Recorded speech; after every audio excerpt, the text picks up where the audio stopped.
guys, welcome back to my channel. So in today's video I'm going to be planning out my first ever Happy Planner spread, and I really wanted to record this so I can come back to it maybe in many years to see my progress. But there were a lot of trials and fails in this video, and I just wanted to do a quick time lapse and speed through my process. There's a lot of thinking in between as well, but all in all, I did enjoy the process. I started off using these planning sheets from the Happy Planner, but I quickly abandoned it because I felt like it was stifling my thinking process. But I guess I just need to try it out a little bit more and see how I go.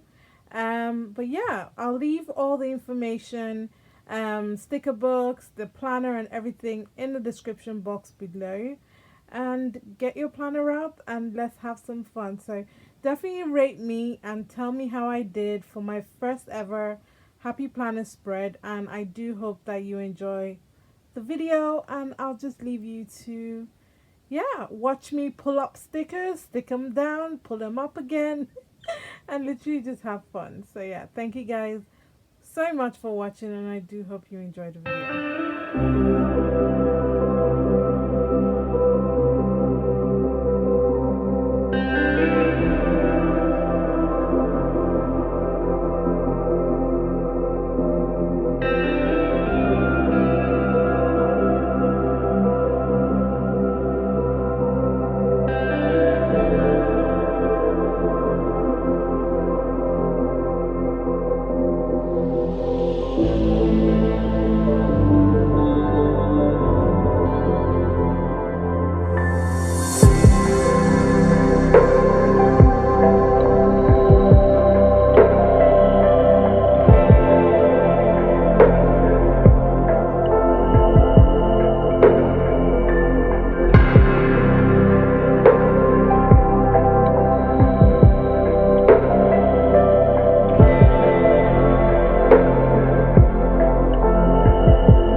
What?